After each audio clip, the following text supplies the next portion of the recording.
Hello mga kasari, good morning. Meron tayong early delivery. Napakaagang delivery from Unilever products from Berasa. So, Berasa nag-deliver, in-order ko sa Tindahan Club na app. At ito po ay mga Unilever products. 'Di ba? Paulit-ulit ako. So, kokonting items, pero umabot na po siya ng 614 pesos. At ito po yun mga kasari, pakita ko sa inyo. So, eto guys yung items na umabot na ng 614. 6 na sinigang mix, 6 na ladies choice, tag-isang dosena ng nor pork and beef. Ayan, meron lang magbabalik ng kulang. 4 pesos. Saka po, ano po, tatlong skyflakes po. Tatlong skyflakes. Plain. 24 plus 4, 28. 20. Piso pa. 28. 27 lang to eh. Yan. So, ayan guys. Binalik niya yung kulang niya. Sabi ko, ibalik mo ha. Kasi wala akong tubo. Bumili kasi mga kasari ng dalawang Nescafe Original, which is 30 pesos na. Plus, 1/4 na asukal. Ang 1/4 na asukal ko nga, murang-mura lang eh. 24 lang. Sa ibang tindahan dito, magkano yung bentahan nila ng 1/4. 50 pesos lang yung dala niya. 54 pesos ang total. So, kulang siya ng 4. Tapos, bumili siya ng Skyflakes. Kaya, naging 28 pesos yung pinagbayaran niya. Ano, beef fresh. Beef fresh. 5 piso. 5-4 po ito. Okay. Beef fresh. Saka dalawang Chester. Chester na pula.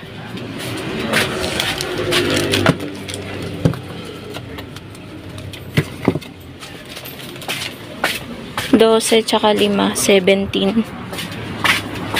33.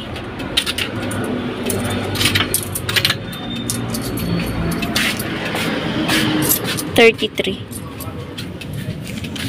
Diba? Naging actual bentahan yung vlog natin, guys. Hindi ko na ini-stop. So, maglagay tayo ng 12 sa Yossi kasi bumili ng dalawang Chester. So, ayan. Ubus agad yung benta natin, guys, ngayong umaga kasi nga binayad natin dito sa ating delivery. So, lagay na rin natin to, yung binayad ng binatilyo. So, ayan siya, oh. 613.88. 614 yung aking binayad. Para wala ng point-point. 6 na breeze, 1 dosena ng charcoal, fresh, fabric conditioner, yung black. 6 na surf powder na blue.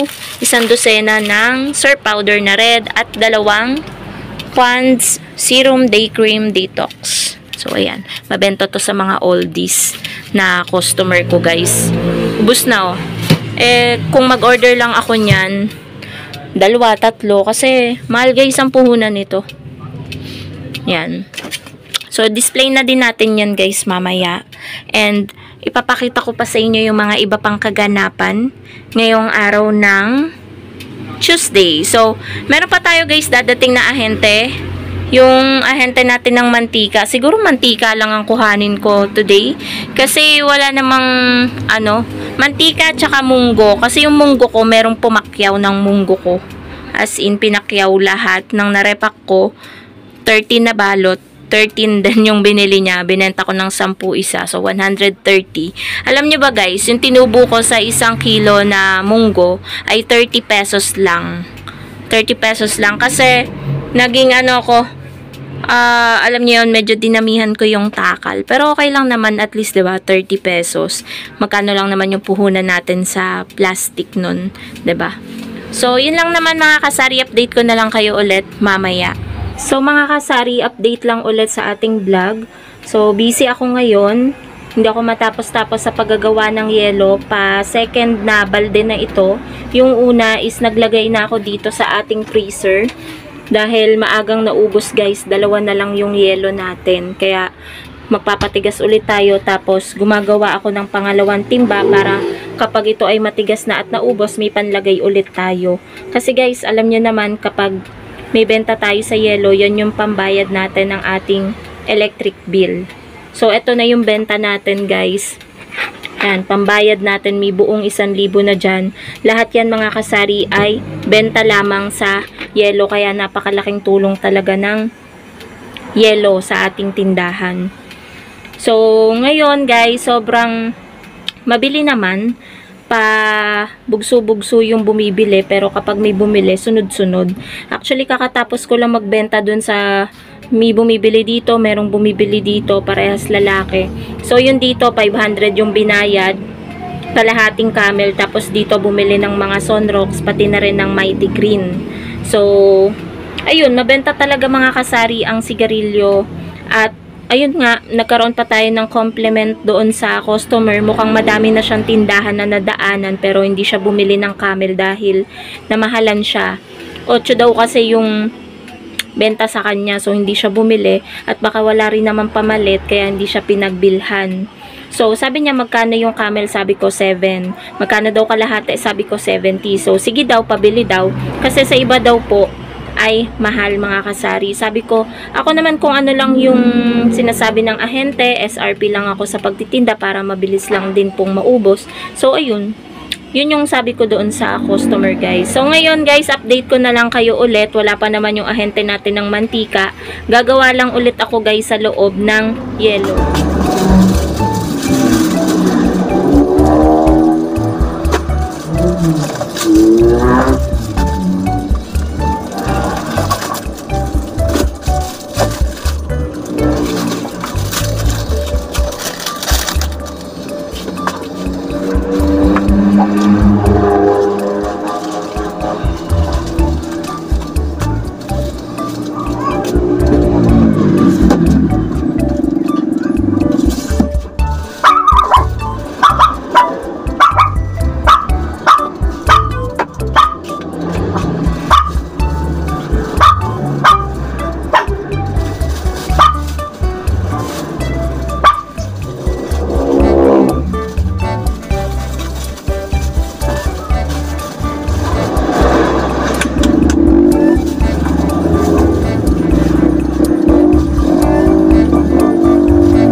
Okay guys, update ulit again sa ginagawa natin ngayong araw ng Tuesday.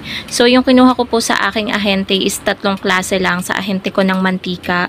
Ito pong 1 dosenang mantika, 335 pa din po per dozen. So ang bentahan ko na po ng mantika ay 34 pesos kada isang bottle, kada isang bote. Tapos kumuha din po ako ng 1 kilong munggo, which is nire-repack ko na po ngayon at naka-4 na po ako na plastic na tagsa 10. Yan, tinatansya-tansya ko muna mga kasari kasi baka nung kinilo ko kasi ito, hindi siya saktong 1 kilo kanina nung hindi ko pa nababawasan. kulang po siya ng isang guhit.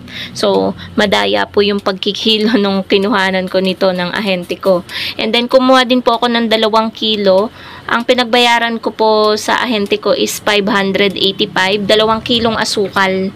So, inilagay ko na po dito. So, ayan po yung ating mga panindang asukal. 24 pesos naman po ang bentahan ko ng asukal kada 1/4. Wash lang po ang meron ako dito. Paminsan-minsan merong puti pero madalang. So, ayun po mga kasari, magre-repack po muna ako dito. Share ko na lang po sa inyo kung magkano yung tutubuin ko po sa halagang 100 pesos na munggo na kulang pa ang kilo. So, update ko na lang kayo guys ulit mamaya. Ayan guys, tapos na po tayong mag-repack ng worth 100 pesos na munggo at tumubo po tayo mga kasari ng 50 pesos dahil nakapagbalot po tayo ng 15. Ingay kasi ni Basha guys. Nade-distract ako. Ingay ng mga alaga ko. So, ayan. 2, 4, 6, 8, 10, 12, 14, 15. So, 50 pesos mga kasari yung tinubo.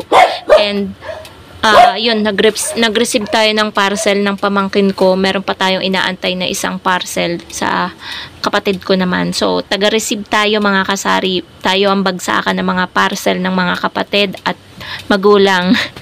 Sinong relate dyan mga kasari? So, ayun guys, dito ko na rin tatapusin ang aking vlog. Yan po yung mga konting ganap, konting pasilip sa kaganapan ngayong Tuesday dito sa tindahan.